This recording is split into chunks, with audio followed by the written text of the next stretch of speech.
Welcome to Dweller of the Dark. We're a channel honoring the yellows and blackened bones, many prominent authors. We'll be digging up several obscure, strange, and forgotten authors who influenced many of the great horror, science fiction, and fantasy writers today. Comment below if you like. If you have authors that you'd like to see recognized, list them in the comments or contact our author page. Subscribe for more tales of the horrifying, obscure, strange, and forgotten. I have quite a collection. Climbing out of the tombs. If you like any of our tales, hit the like button below. If you're an author, go ahead and contact us as well. You can find us on Facebook at Jeffrey LeBlanc Horror Writer, WordPress, our official website, dwellerofthedark.com. On Amazon, you'll find our novels and anthologies, Twitter, and Instagram. Tonight, we dedicate this dramatic retelling of that Hellbound train to John Nazzo and his production company. Thank you, John, for reaching out to us. We'll be getting back with you shortly. Children of horror, we're headed on a midnight train, southbound to a land known to be pretty hot. It's not sizzling New Orleans, but I'm sure hell's pretty close in temperature to the city where care forgot. We're greatly honored to introduce the great Robert Bloch again. He was a fiction writer with a diverse array of stories in crime, horror, fantasy, and science fiction. Bloch is best known as the writer of Psycho that led to Alfred Hitchcock's masterpiece. He's had many great tales on Rod Serling's Night Gallery and the Hammer horror film classic The House That Dripped Blood. Robert Bloch's had a fondness for humor in his horror, which was evident in puns. It can be seen in the titles of his stories and collections, such as Tales in a Jugular Vein. Such stuff as Screams are made of, and Out of the Mouth of Graves. And there's that classic Bloch favorite line, I have the heart of a child. I keep it in a jar on my shelf. There are hundreds of Bloch short stories and over 30 novels. Bloch was one of the youngest members of the Lovecraft Circle. He corresponded often with H.P. Lovecraft. Lovecraft was his mentor. He won numerous awards. He won the Hugo Award for that Hellbound train. He was a member of the Mystery Writers of America, Science Fiction Writers of America, the Writers Guild of America, the Academy of Motion Picture Arts and Sciences. But the one society he's probably still an undead member of, the Count Dracula Society. That Hellbound Train is a short supernatural story by Robert Bloch. It was originally published in the magazine of fantasy and science fiction in September of 1958. The story centers around Martin, a young hobo with a fondness for trains, considering whether to abandon crime when a strange train pulls up beside him on a desolate train track. The train conductor offers Martin anything he wants, in return for which he will ride that hellbound train when he dies. Will Martin make the deal of a lifetime and shame the devil?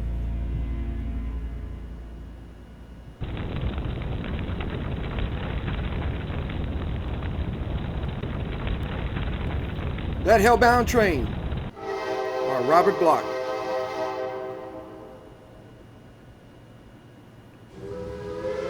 When Martin was a little boy, his daddy was a railroad man.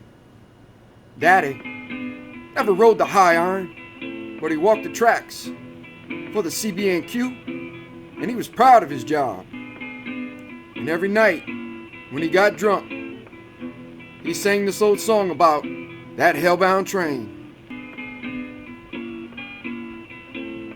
Martin didn't quite remember any of the words, but he couldn't forget the way his daddy sang them out. And when Daddy made the mistake of getting drunk in the afternoon and got squeezed between a Pennsy tank car and an AT&SF gondola, Martin sort of wondered why the Brotherhood didn't sing the song at his funeral. After that, things didn't go so good for Martin, but somehow he always recalled Daddy's song. When Mom up and ran off with a traveling salesman from Keokuk, Daddy must have turned over in his grave, knowing she'd done such a thing, and with a passenger too. Martin hummed the tune to himself every night in the orphan home. And after Martin himself ran away, he used to whistle the song softly at night in the jungles after the other Bindlestiffs were asleep. Martin was on the road for 4 or 5 years before he realized he wasn't getting any place. Of course, he tried his hand at a lot of things. Picking fruit in Oregon, washing dishes in a Montana hash house, stealing hubcaps in Denver, and tires in Oklahoma City. But by the time he put in 6 months on the chain gang down in Alabama, he knew he had no future drifting around this way on his own. So, he tried to get on the railroad like his daddy had. And they had told him that times were bad. But Martin couldn't keep away from the railroads.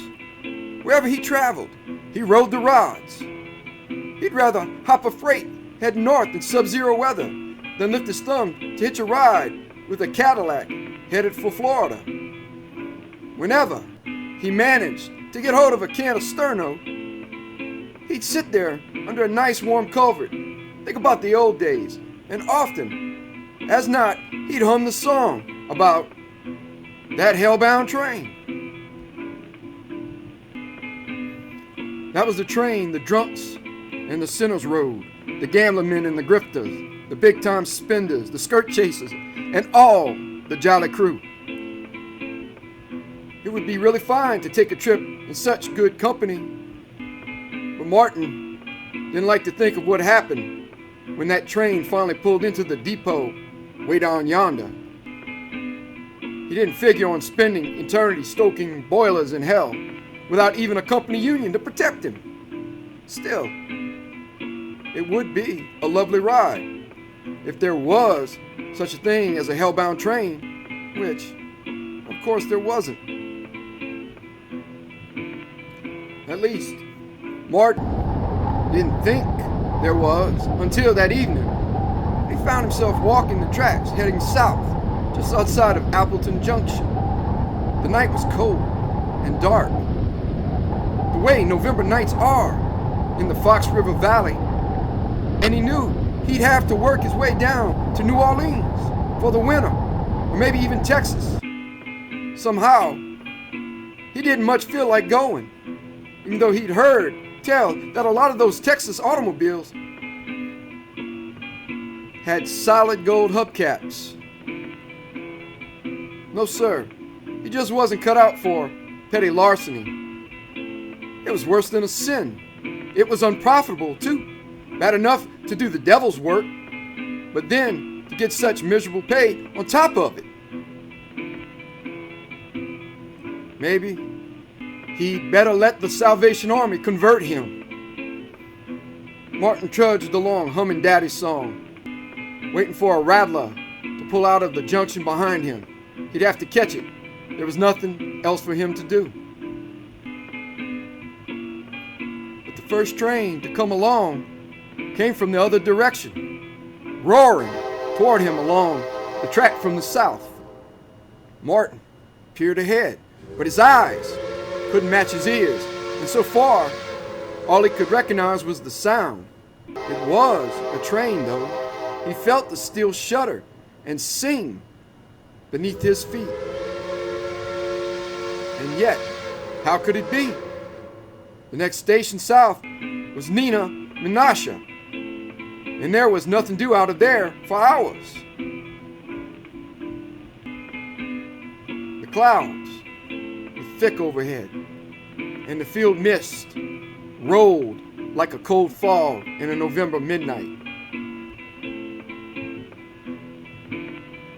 Even so, Martin should have been able to see the headlight as the train rushed on. But there was only the whistle, screaming out of the black throat of the night. Martin could recognize the equipment of just about any locomotive ever built, but he'd never heard a whistle that sounded like this one.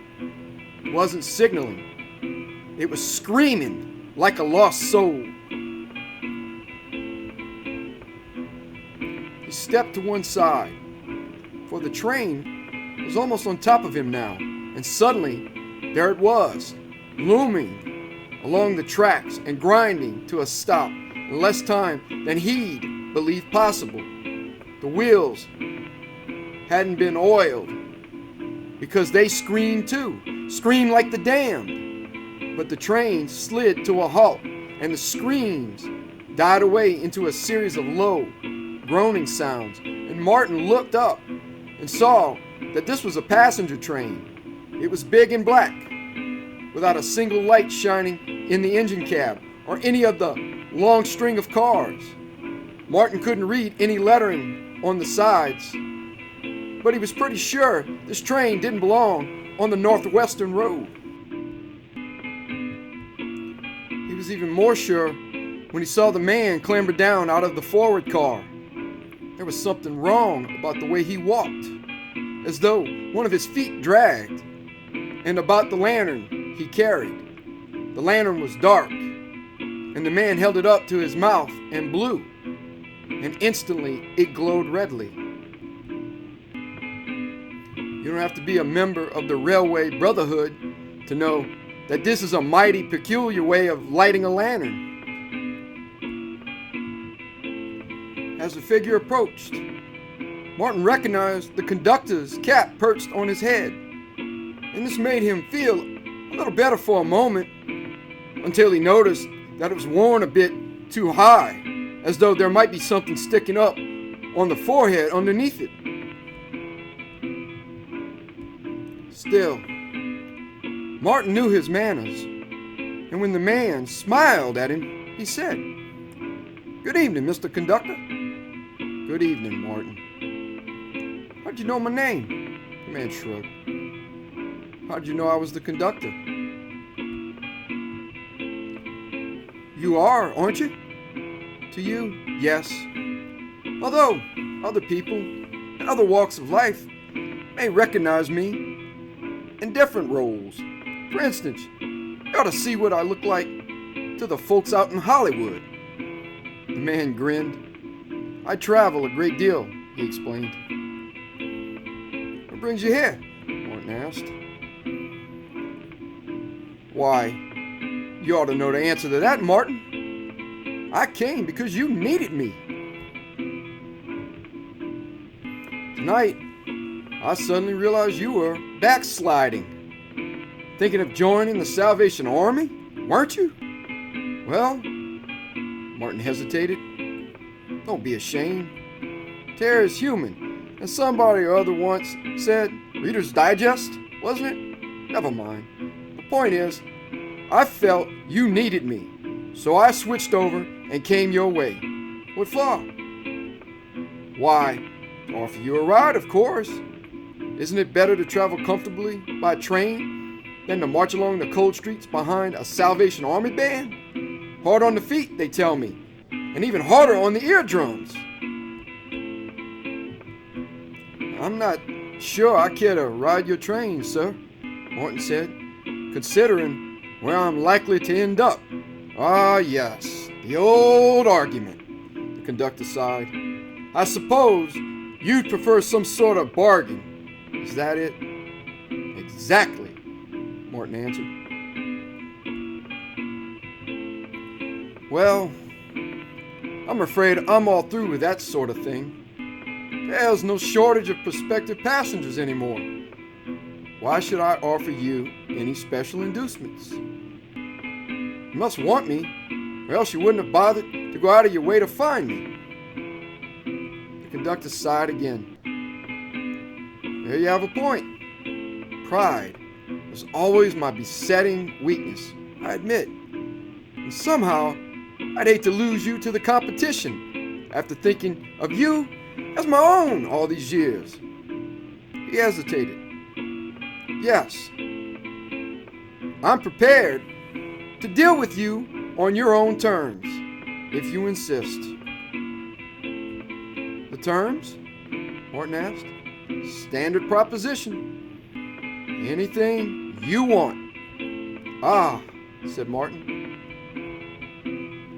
But I warn you in advance. There'll be no tricks.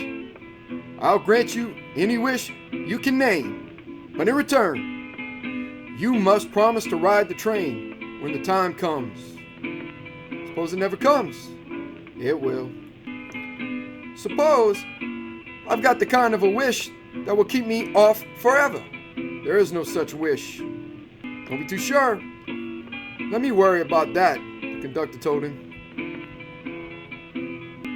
No matter what you have in mind, I warn you that I'll collect in the end. And there'll be none of this last-minute hocus-pocus either. No last-hour repentances. No blonde Fraulines or fancy lawyers showing up to get you off. I offer a clean deal. That is to say, you'll get what you want, and I'll get what I want. I've heard you trick people. They say you're worse than a used car salesman. Now, wait a minute. I apologize, Martin said hastily. But it is supposed to be a fact that you can't be trusted. I admit it. On the other hand, you seem to think you found a way out. Surefire proposition. Surefire? Very funny. The man began to chuckle, then halted. But we waste valuable time, Martin. Let's get down to cases. What do you want from me? Martin took a deep breath. I want to be able to stop time. Right now? No, not yet. And not for everybody. I realize that would be impossible, of course. But I want to be able to stop time for myself. Just once in the future. Whenever I get to a point where I know I'm happy and contented, that's where I'd like to stop. So I can just keep on being happy forever. That's quite a proposition, the conductor mused.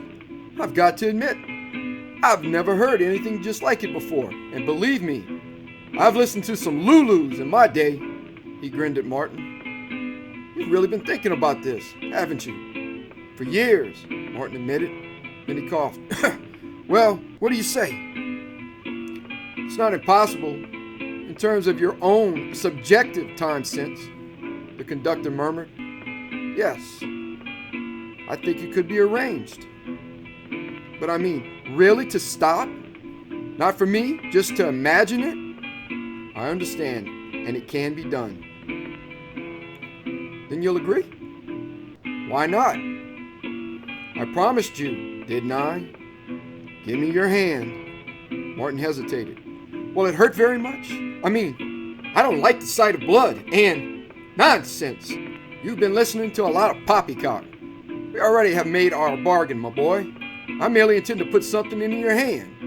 The ways and means fulfilling your wish. After all, there's no telling at just what moment you may decide to exercise the agreement. And I can't drop everything and come running. So, it's better if you can regulate matters for yourself. You're going to give me a time stopper? That's the general idea. As soon as I can decide what would be practical. The conductor hesitated. Ah, the very thing. Here, take my watch. He pulled it out of his vest pocket. A railroad watch in a silver case. He opened the back and made a delicate adjustment. Martin tried to see just exactly what he was doing, but the fingers moved in a blinding blur. There we are, the conductor smiled. It's all set now. When you finally decide where you'd like to call a halt, merely turn the stem in reverse and unwind the watch until it stops. When it stops, time stops for you. Simple enough? And the conductor dropped the watch into Martin's hand. The young man closed his fingers tightly around the case. That's all there is to it, hey? Absolutely. But remember, you can stop the watch only once. So you better make sure that you're satisfied with the moment you choose to prolong. I caution you in all fairness. Make very certain of your choice. I will, Martin grinned. And since you've been so fair about it, I'll be fair to you. There's one thing you seem to have forgotten. It doesn't really matter what moment I choose, because once I stop time for myself, that means I stay where I am forever. I'll never have to get any older. And if I don't get any older, I'll never die. And if I never die, then I'll never have to take a ride in your train. The conductor turned away. His shoulders shook convulsively, and he may have been crying. And you said I was worse than a used car salesman, he gasped in a strangled voice. Then he wandered off into the fog, and the train whistle gave an impatient shriek. And all at once, it was moving swift down the track, rumbling out of sight in the darkness. Martin stood there, blinking down at the silver watch in his hand. If it wasn't that he couldn't actually see it and feel it there, and if he couldn't smell that peculiar odor, he might have thought he'd imagined the whole thing from start to finish. Train, conductor, bargain, and all. But he had the watch, and he could recognize the scent left by the train as it departed.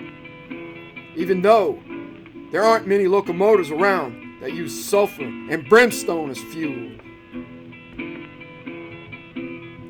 And he had no doubts about his bargain.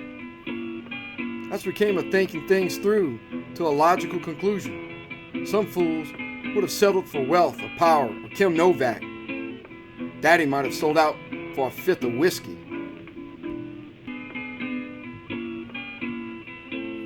Martin knew that he made a better deal.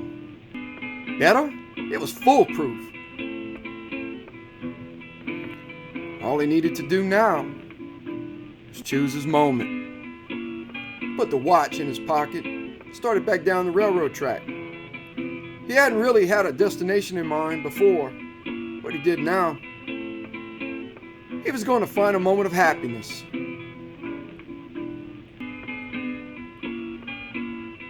Now, young Martin wasn't altogether a ninny. He realized perfectly well that happiness is a relative thing. There are conditions and degrees of contentment, and they vary with one's lot in life. As a hobo, he was often satisfied with a warm handout, a double-length bench in the park, or a can of Sterno made in 1957, a vintage year. Many a time, he had reached a state of momentary bliss through such simple agencies, but he was aware that there were better things. Martin determined to seek them out. Within 2 days, he was in the great city of Chicago. Quite naturally, he drifted over to West Madison Street, and there he took steps to elevate his role in life. He became a city bum, a panhandler, a moocher. Within a week, he had risen to the point where happiness was a meal in a regular one-arm luncheon joint, a 2-bit flop, on a real army cot, in a real flop house, and a full fifth of muscatel. There was a night, after enjoying all 3 of these luxuries to the full, when Martin thought of unwinding his watch at the pinnacle of intoxication. But he also thought of the faces of the honest Johns he'd braced for a handout today. Sure, they were squares, but they were prosperous. They wore good clothes, held good jobs, drove nice cars. And And for them, happiness was even more ecstatic. They ate dinner in fine hotels. They slept on inner spring mattresses. They drank blended whiskey. Square as a note, they had something there. Martin fingered his watch, put aside the temptation to hock it for another bottle of muscatel, and went to sleep determined to get himself a job and improve his happiness quotient. When he awoke, he had a hangover, but the determination was still with him. Before the month was out, Martin was working for a general contractor over on the south side in one of the big rehabilitation projects. He hated the grind, but the pay was good, and pretty soon he got himself a one-room apartment out on Blue Island Avenue. He was accustomed to eating in decent restaurants now, and he bought himself a comfortable bed, and every Saturday night he went down to the corner tavern. It was all very pleasant, but the foreman liked his work and promised him a raise in a month. If he waited around, the raise would mean that he could afford a second-hand car. With a car, he could even start picking up a girl for a date now and then. Other fellows on the job did, and they seemed pretty happy. So Martin kept on working, and the raise came through, and the car came through, and pretty soon a couple of girls came through. First time it happened, he wanted to unwind his watch immediately, until he got to thinking about what some of the older men always said. There was a guy named Charlie, for example, who worked alongside him on the hoist. When you're young and don't know the score, maybe you get a kick out of running around with those pigs. After a while, you want something better. A nice girl on your own. That's the ticket. Martin felt he owed it to himself to find out. If he didn't like it better, he could always go back to what he had. Almost 6 months went by before Martin met Lillian Gillis. By that time, he'd had another promotion and was working inside in the office. They made him go out to night school to learn how to do simple bookkeeping. But it meant another $15 extra a week, and it was nicer working indoors. And Lillian was a lot of fun. When she told him she'd marry him, Martin was almost sure that the time was now, except that she was sort of, well, she was a nice girl. And she said they'd have to wait until they were married. Of course, Martin couldn't expect to marry her until he had a little money saved up, and another raise would help too. That took a year. Martin was patient, because he knew it was going to be worth it. Every time he had any doubts, he took out his watch and looked at it. But he never showed it to Lillian or anybody else. Most of the other men wore expensive wristwatches, and the old silver railroad watch looked just a little cheap. Martin smiled as he gazed at the stem. Just a few twists, and he'd have something none of these other poor working slobs would ever have. Permanent satisfaction with his blushing bride. Only getting married turned out to be just the beginning. Sure, it was wonderful, but Lillian told him how much better things would be if they could move into a new place and fix it up. Martin wanted decent furniture, a TV set, a nice car. So he started taking night courses and got a promotion to the front office. With the baby coming, he wanted to stick around and see his son arrive. And when it came, he realized he'd have to wait until he got a little older, started to walk and talk and develop a personality of its own. About this time, the company sent him out on the road as a troubleshooter on some of those other jobs, and now he was eating at those good hotels, living high on the hog and the expense account. More than once he was tempted to unwind his watch. This was the good life. Of course, it would be even better if you just didn't have to work. Sooner or later, if he could cut in on one of the company deals, he could make a pile and retire. Then everything would be ideal. It happened, but it took time. Martin's son was going to high school before he really got up there into the chips. Martin got a strong hunch that it was now or never, because he wasn't exactly a kid anymore. But right about then, he met Sherry Westcott, and she didn't seem to think he was middle-aged at all, in spite of the way he was losing hair and adding stomach. She taught him that a toupee could cover the bald spot, and a cummerbund could cover the pot gut. In fact, she taught him quite a lot, and he so enjoyed learning that he actually took out his watch and prepared to unwind it.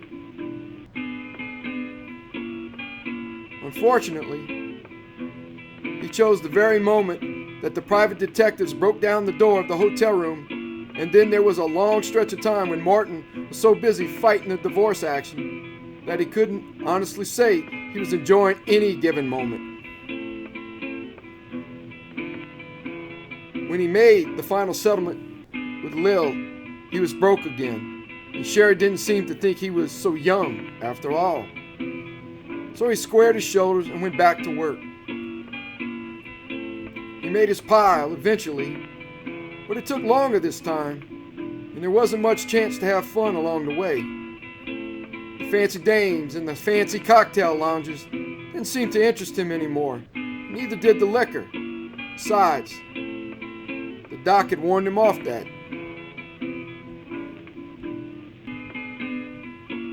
But there were other pleasures for a rich man to investigate. Travel, for instance, and not riding the rods from one hickburg to another either. Martin went around the world by plane and luxury liner. For a while it seemed as though he would find his moment after all, visiting the Taj Mahal by moonlight. Martin pulled out the battered old watch case and got ready to unwind it. Nobody else was there to watch him. And that's why he hesitated. Sure, this was an enjoyable moment, but he was alone. Lil and the kid were gone. Sherry was gone, and somehow he'd never had time to make any friends. Maybe, if he found new, congenial people, he'd have the ultimate happiness. That must be the answer. It wasn't just money, or power, or sex, or seeing beautiful things. The real satisfaction lay in friendship. So, on the boat trip home, Martin tried to strike up a few acquaintances at the ship's bar. But all these people were much younger, and Martin had nothing in common with them. Also, they wanted to dance and drink, and Martin wasn't in condition to appreciate such pastimes. Nevertheless, he tried. Perhaps that's why he had the little accident the day before they docked in San Francisco. Little accident was the ship's doctor's way of describing it, but Martin noticed he looked very grave when he told him to stay in bed, and he called an ambulance to meet the liner at the dock and take the patient right to the hospital. At the hospital, all the expensive treatment and the expensive smiles and the expensive words didn't fool Martin any. He was an old man with a bad heart, and they thought he was going to die. But he could fool them. He still had the watch. He found it in his coat when he put on his clothes and sneaked out the hospital. He didn't have to die. He could cheat death with a single gesture. And he intended to do it as a free man, out there under a free sky. That was the real secret of happiness. He understood it now. Not even friendship meant as much as freedom. This was the best thing of all, to be free of friends or family or the furies of the flesh. Martin walked slowly beside the embankment under the night sky. Come to think of it, he was just about back where he'd started so many years ago. But the moment was good. Good enough to prolong forever. Once a bum, always a bum.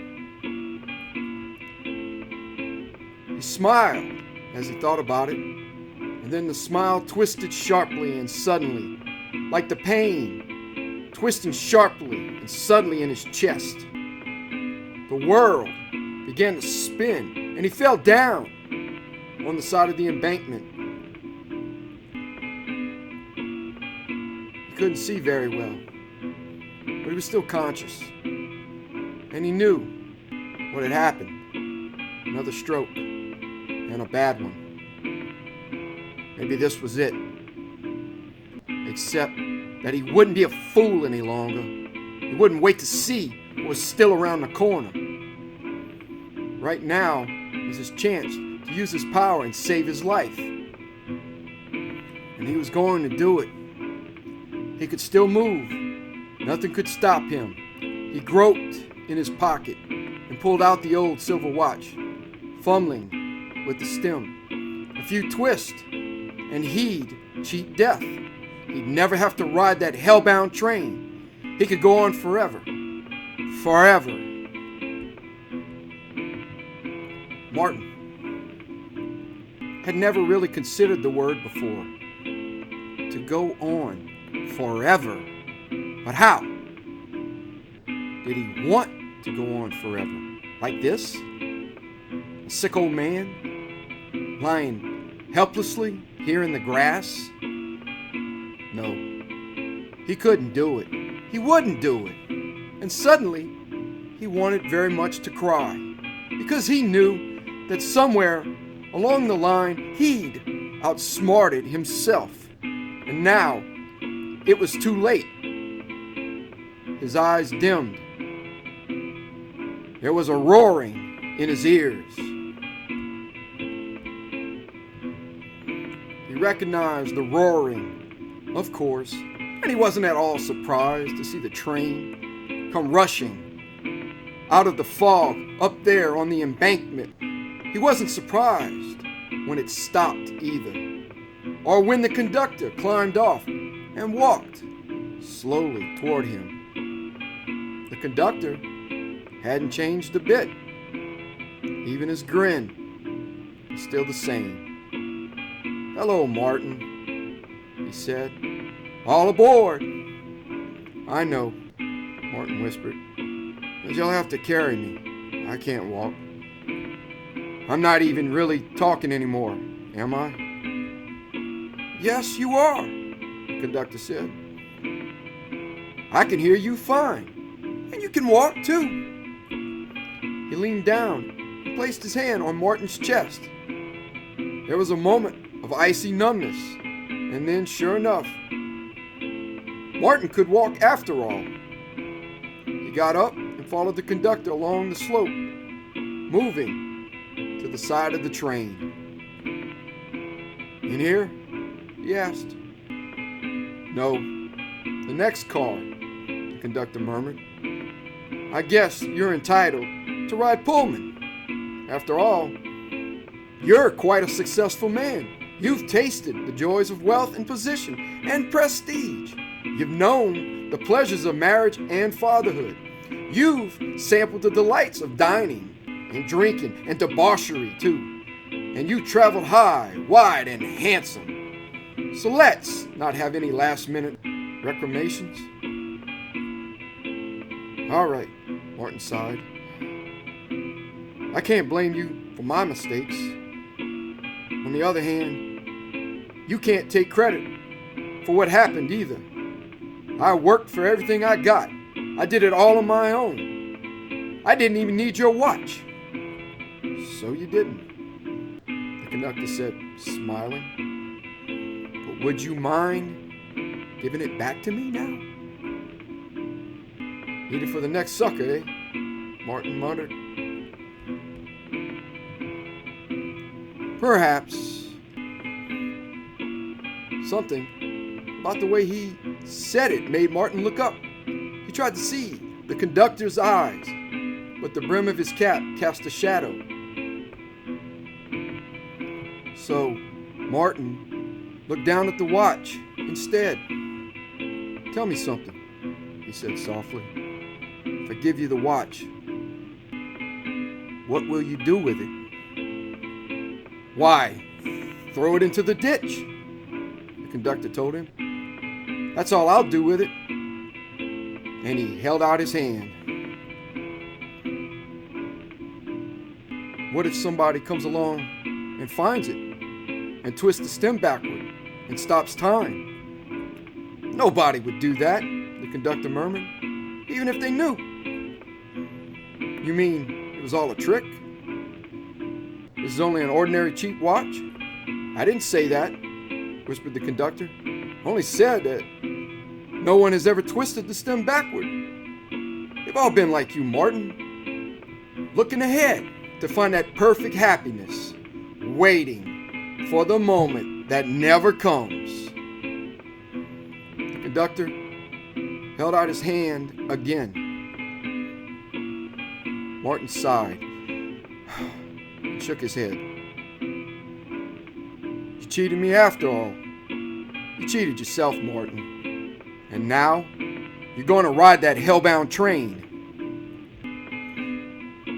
He pushed Martin up the steps and into the car ahead.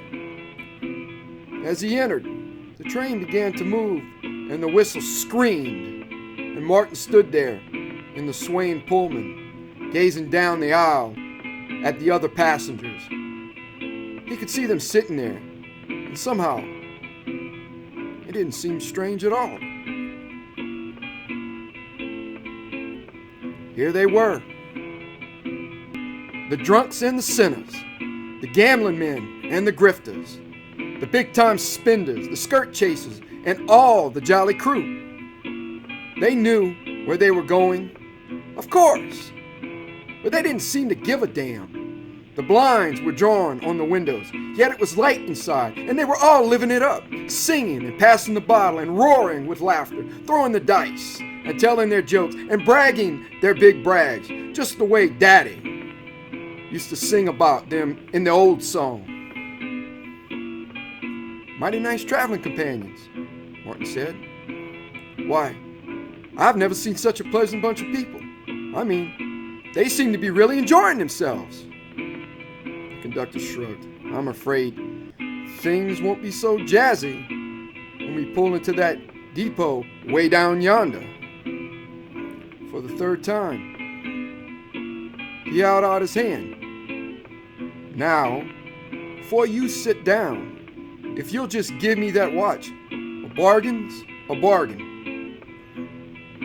Martin smiled. "A bargain's a bargain," he echoed. "I agreed to ride your train if I could stop time when I found the right moment of happiness. And I think I'm about as happy right here as I've ever been." Very slowly, Martin took hold of the silver watch stem. "No!" gasped the conductor. "No!" But the watch stem turned. "Do you realize what you've done?" the conductor yelled.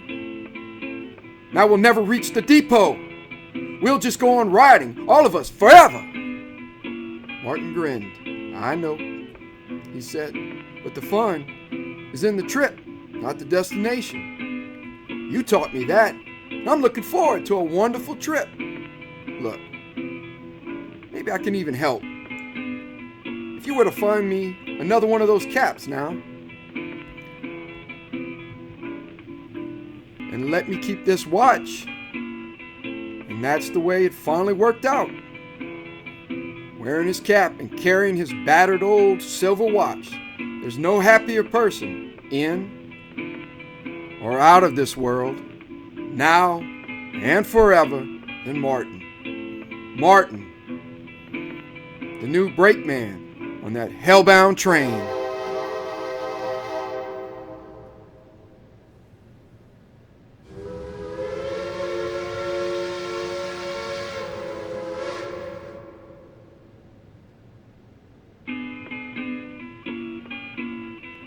Thank you for listening. Have a great night.